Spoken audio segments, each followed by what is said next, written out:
Et on peut se l'imaginer, organiser un mariage comme ça demande énormément de préparation. Alors, pour mieux comprendre le travail et toute l'organisation là que représente un mariage aussi grandiose, je joins Dick Walsh qui a organisé le mariage de Céline Dion, mais aussi plusieurs autres grands événements. Bonjour, Monsieur Walsh.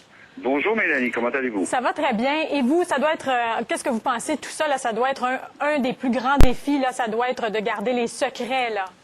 Ça doit être difficile. Vous savez, dans des événements comme ça, il y a de personnes publiques, il y a toujours deux choix. Soit que c'est très annoncé et qu'on décrit tout à l'avance, ou qu'on ne dit rien.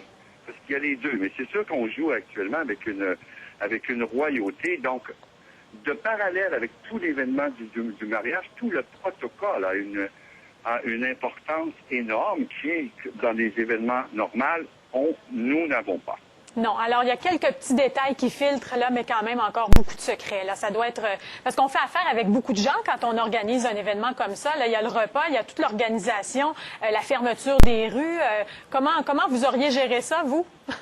Hey, mon Dieu. À mon avis, là, puis je devine vite fait, mais s'il y a 1900 invités dans un gros événement comme ça, il doit y avoir au moins 4 fois le personnel pour travailler juste sur la réception. On parle presque de 6000 personnes. Imaginez, c'est énorme. Alors, toute une logistique. Et quand on parle aussi des fermetures de rue, vous avez déjà eu à faire ça lors du mariage de Céline Dion parce qu'on se promenait dans les rues de Montréal. Là-bas, on va défiler, c'est certain. Alors, ça doit être toute une logistique aussi. Oui, bien, de toute façon, quand on prépare un événement comme ça, il y a plein de départements et c'est un travail d'équipe. C'est sûr que pour une logistique de rues et de trafic et d'automobiles, en soi, ça peut prendre 6 mois. Juste organiser toute la circulation. Ah oui. Et pour s'assurer que les gens gardent le secret, là, comment ça fonctionne? Est-ce qu'il y a un contrat, par exemple, avec le traiteur? Est-ce qu'il y a un contrat de confidentialité, tout ça? Je vais vous donner un exemple. Actuellement, je suis en train de faire un mariage aux États-Unis et je peux même pas dire c'est qui. Bon. Vous êtes tenu au secret professionnel. Ben, il faut, oui, c'est sûr qu'il y a tout est en entente signée, on ne peut pas dévoiler rien, mais ça fait partie du mystère en même temps. Hein. C'est sûr que si on avait tout su à l'avance, on serait moins curieux. Exactement, la surprise serait beaucoup moins grande. Alors, à quoi vous attendez de cette cérémonie-là?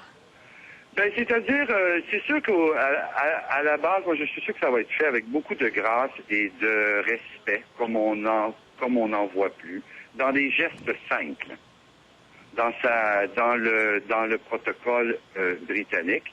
La robe, qui est la grande question, hein, c'est la question number one right now. C'est fou qu'on se dise comment est-ce que le fashion a pris une importance aujourd'hui à comparer à il y a 20 ans, peut-être.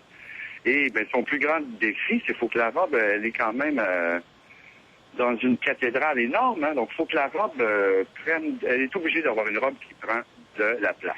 Ah oui, donc vous pensez qu'il y aura une énorme traîne derrière? Oui, il faut, parce qu'elle descend seule dans un endroit, parce qu'il faut toujours, c'est une question de proportion aussi. Elle est dans un habillé qui est tellement énorme et haut et large qu'il faut quand même prendre sa place. Hein. Obligatoirement. Et on s'imagine qu'il y aura plusieurs personnes seulement pour habiller Kate Middleton le jour du mariage. Ah ben c'est sûr, c'est une vingtaine. Une vingtaine seulement pour l'habiller, là, et organiser la robe.